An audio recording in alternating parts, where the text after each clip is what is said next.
Hi everyone, it's Rax. With Diablo Immortal coming out next month and it being released on phone and PC, everybody is wondering what classes are the best and where do they rank amongst each other. I have played an obscene amount of this game and I feel like I have a pretty good knowledge of where the classes are right now.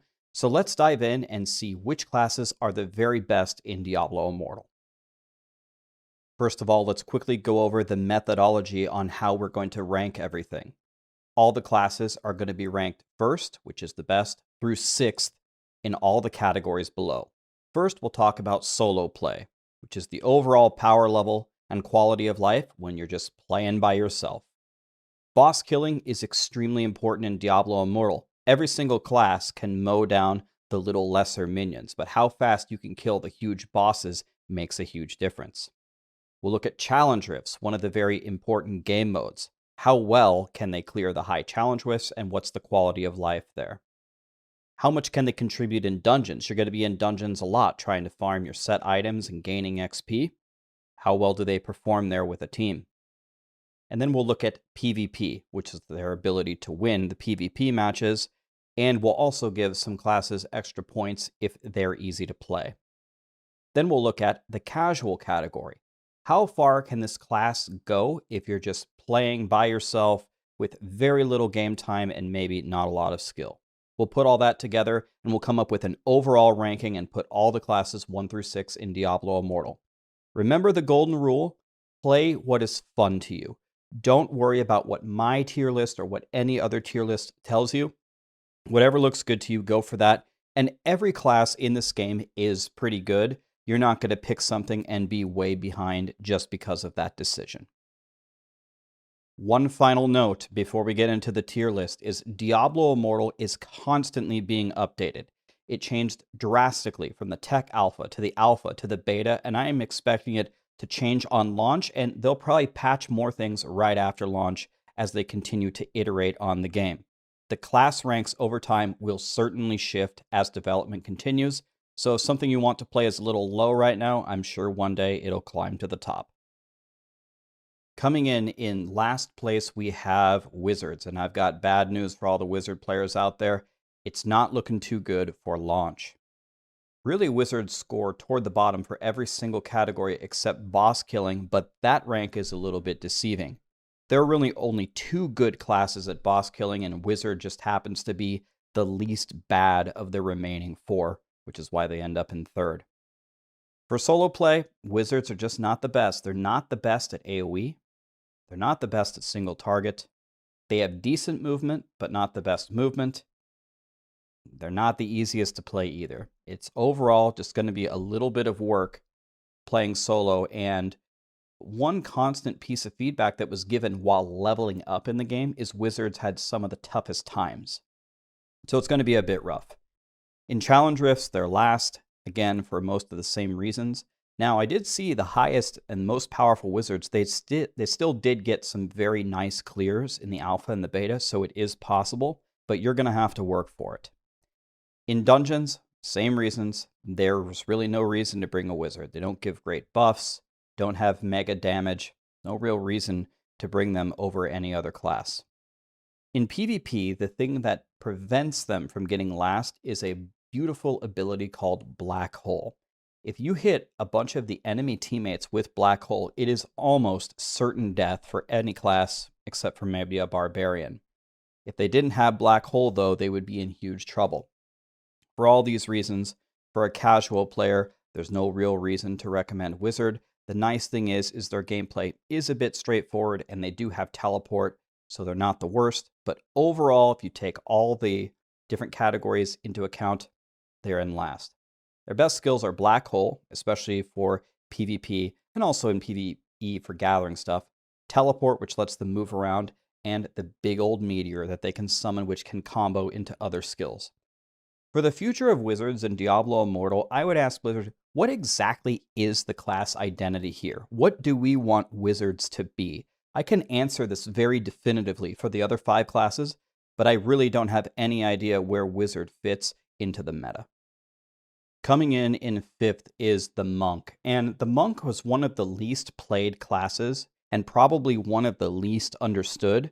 But as more and more people play Monk and develop their skills on the Monk, I think we can see this class really, really rising. Monks rely on combo play, and they're amazing at disrupting a situation. They can Cyclone Strike and bring everything together. They can teleport at enemies and surprise them. They can shield their teammates. They can be one of the best support classes as well. So if you like a super high skill comboing class, this is the one for you. In solo play, for exactly that reason, we put them in last, because playing a monk is always a lot of work. You always have to be comboing and paying a lot of attention to whatever you're doing to get a lot out of the class. And if you fall asleep for even 1 second, you're going to see your efficiency drop tremendously, where some of the other classes can be very lazy and just dominate the entire game. For boss killing, again, there's really only 2 boss killers in the game. Monks are not good there. In challenge rifts, again, because they are so good at manipulating a situation, that bodes decently well for challenge rifts, which moves them up a bit to 4th. In dungeons, they're 5th. They're probably better than a wizard, again, because they can manipulate some situations. They can gather stuff up very well with Cyclone Strike for you to AoE down. They can provide you with some nice buffs, so you can bring a monk to dungeons, no problem. In PvP, they're rank 3, but they're so good to have in PvP. You want monks on your team in PvP, and you would hate to have a skilled monk on the other team. Again, they're shielding, they're buffing, they're very unpredictable, they can combo you, they can really ruin your day. They're pretty good. But overall, again, for a casual player, you're going to need some skill, and you're going to need to pay attention to get a lot out of your monk. That probably makes them the worst choice. Overall, we have them in 5th. Their best skills are Exploding Palm, which puts up a dot, and then you detonate it with 7-sided strike to blow up a whole room, and as well as their Inner Sank buff. For the future, again, their identity is defined. They're kind of this supporty, comboing class. They just don't have a lot of power. I'd like to see their power increase, and then they'll be just fine. In 4th place, we have the Necromancer, and some of you are going to absolutely love playing this class. The Necromancer is really simple.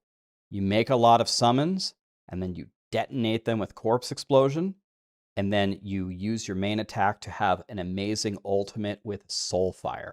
If you like a pet build, then Necromancers are for you. And the pets seem to do extremely well early game, right? So if you're just starting out, getting all those pets up is really, really powerful before they start to level out with the other classes toward the end.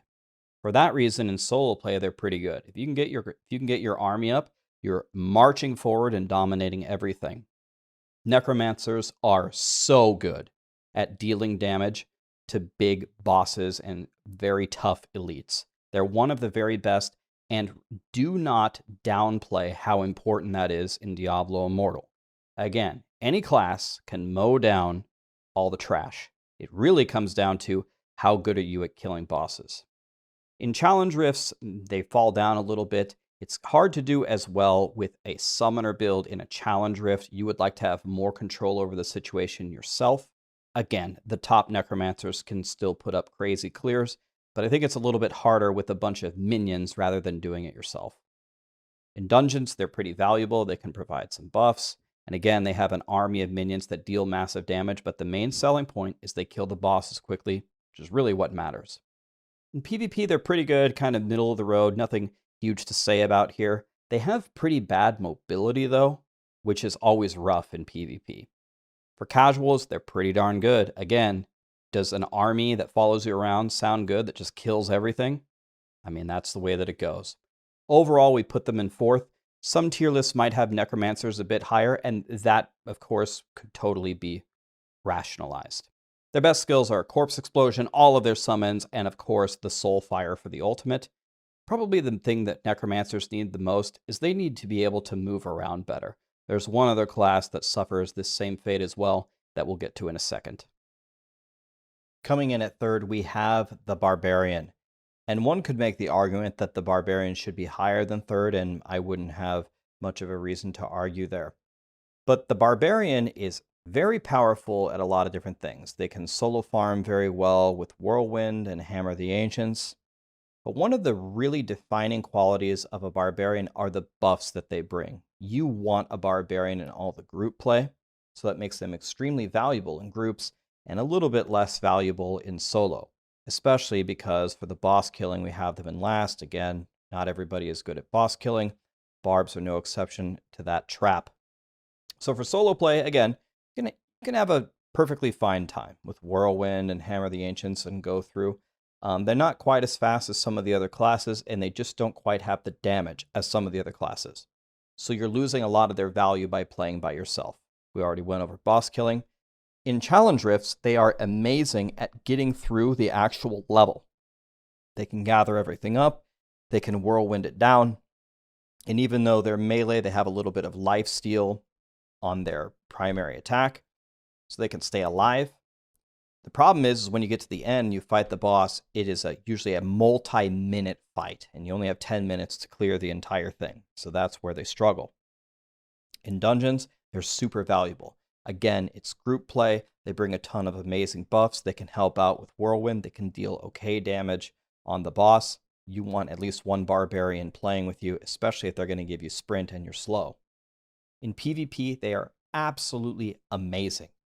Again, for the buffs that they bring, but specifically for an ability called Undying Rage. Think of Tryndamere in League of Legends. Fogged for the win. If you're watching this video, you have to play a mortal and you have to play a barbarian. You might be the world's greatest barbarian. Barbarians charge into an enemy team and their Undying Rage procs, and they're alive for like another hour or so at 1 HP. I can't tell you how many times I've seen a powerful barb charge into an entire team, proc Undying Rage, and then just proceed to kill the entire team before their Undying Rage expires. It's insane. They are incredible initiators and a super valuable asset to any PvP team. For casuals, again, they're pretty good, but a lot of the value of barbarians is being the initiator, being the leader, and doing a lot of those group buffs. That doesn't sound exactly like what a casual player wants to do. They want to log in, just kill some monsters and log off, and they don't really care, right? So, not the best for casuals. Overall, we have them in third. Their best skills are Whirlwind, Hammer the Ancients, and Sprint. And then, of course, for PvP, Undying Rage is ridiculous. For the future, they need higher single target damage to perform better. Coming in second, I have the class that I will play, the Demon Hunter. And I'll be totally honest with you. Before I made this tier list, I thought Demon Hunter was going to be third. And I thought I was going to put Barb in second. But then I figured out where I was going to put all the rankings and all the different things. And then I took a look at it. 2-1-1-6-2. I was like, wow, Demon Hunters are amazing at everything, except they suck at PvP. So I guess I have to put them ahead of Barb, at least on my tier list for now. Demon Hunters deal the most damage. You will not, in the current state of the game, you will not out DPS a Demon Hunter. A Necro can get close if they're at full power, but Demon Hunters can do all of the following at the same time. They can move while auto-attacking, while using all of their abilities. Yes, all three at the same time, which leads to these insane combos which just let you delete bosses out of existence. For solo play, Demon Hunters are amazing. They've got a skill called Multi-Shot, and let me just tell you what Multi-Shot does. It fills the entire screen with arrows, and it just pretty much just one-shots everything. And you have multiple charges of it. And you can auto-attack and move at the same time, and use all of your other abilities at the same time. So, I mean, you just destroy solo play. The only reason why they don't get first is because their mobility is so bad. They move while doing all those things, but very slowly, and their only movement skill sucks. It's just like a necromancer. Demon Hunters need some major help with their mobility. Boss killing, they're the best. Use all your abilities at the same time. You time it right. You can erase a boss, and your teammates are going to look at you like, what just happened? Did I kill the boss? And you shake your head. No, that was me. Challenge rifts, Demon Hunters just seem to outperform people because they're at range. The range is so good. If you kite properly and then you start multi-shotting and Rain of Vengeancing, is that a verb? Rain of Vengeancing on the huge AoE packs, they just all die. And then remember, the hardest part of a challenge rift is the gigantic boss at the end. Guess who does the best on it? the Demon Hunter. In dungeons, I have them in first. You could argue to put them a little bit lower than some of the other classes, but again, dungeons are about killing the bosses. Demon Hunters do the most damage, and Demon Hunters, by the way, can wipe out the waves of trash too. All they have to do is fire a multi-shot. You can probably just follow a Demon Hunter and buff them, and the whole dungeon is going to be dead. In PvP, in my opinion, Demon Hunters are the very worst. They've got nothing to offer. They can hit you with multi-shot from, across the screen. That's really good. And then you sit there and do absolutely nothing. Demon Hunters don't really have great crowd control. Again, they have horrendous mobility from Daring Swing, which is the only movement skill they have. And if there is anything in your way, anything, a little pebble, a rock, a corner, a monster, you will go nowhere with it. So as long as they're very slow and squishy, don't really have any crowd control, and don't offer anything other than multi-shot, you're going to have to convince me that they're not the worst class for PvP. They actually have some PvP-based skills in the game, like Smokescreen, but it just doesn't work, and the traps take too long to arm. It's just a mess. For casuals, though, life is easy as a Demon Hunter. Yeah, you're not going to move as fast as the other classes, but you're just going to have such overwhelming damage. You're going to think the game is easy. And be like, wow, nothing was ever challenging while the wizards are spending an hour killing a boss. Overall, we have them in second place. Their best skills are Multi-Shot, Vengeance, and Rain of Vengeance. Future request, please, Blizzard, can you give us a real mobility skill? Like, Daring Swing is so bad. And finally, in rank 1, we have the Crusader. And the Crusader gets rank 1 really for just one skill, Pony.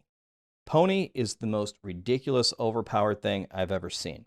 Now, some of you may have played Diablo 3. And in the Diablo 3 Crusader, they have a pony, and you might say to yourself, Rax, the D3 pony isn't even that good. How good could the Diablo Immortal pony really be? Insanely good. So you pony up. It has a very short cooldown. It travels a tremendous distance. You can attack while you're on the pony.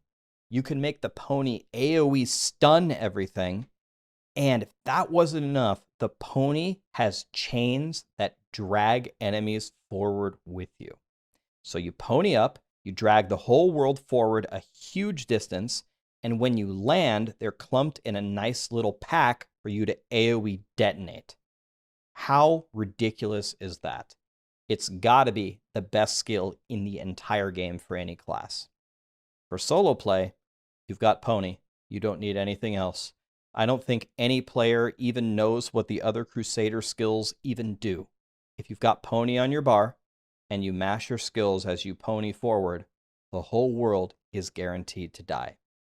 For boss killing, they can be okay at killing bosses, but in general, they're not the best. They're not a Necro or a Demon Hunter, as we've already talked about. In challenge rifts, they're amazing. Even though they're a melee class, they've got pony. It lets you traverse the entire map, and it lets you group them up to AoE them down. Crusaders do so well in challenge rifts. They do amazing in dungeons. They can pony ahead of the entire team. They can make a godly little pack for like a Demon Hunter to come in and multi-shot down in one shot. They can give you incredible buffs. They're amazing in dungeons. In PvP, you can just consider every class except for a Barb with Undying Rage just your personal punching bags. You charge in with pony, you stun everyone, you kill them practically instantly, and then you have plenty of time while still on the pony to head on out. As long as you don't run into an Undying Rage Barbarian or you don't get hit with a Wizard's Black Hole, it's like a pentakill guaranteed every time that you do it. Blizzard has got to nerf this. For casuals, they're the best. Pick pony, pick 4 random skills, press pony, match the other skills, you won. Overall, Crusaders are the best. Their best skill is pony. I don't think anybody even knows what their other abilities even do. On a serious note, in the future, pony's got to come down in some way. I think Blizzard has already got to be planning something. I heard that they already nerfed it a bit, and data mine, they're going to nerf it a little bit more. Well, let's hope so, because it's pretty ridiculous. If you got no idea what to play, play Crusader and put on Pony. You'll thank me later. One final slide for you guys. Here is a summary of the global launch rankings for Diablo Immortal, if you'd like to take a screenshot. Well, thank you so much for watching, everybody. This concludes our class tier list for Immortal. Did any of the rankings surprise you, and did you learn anything about any of the classes that you didn't expect? What class will you be playing on launch, and why is it a Pony Crusader? Let me know down in the comments, and many more guides are coming, including a complete guide for every single class for all game modes, including leveling up. Thank you.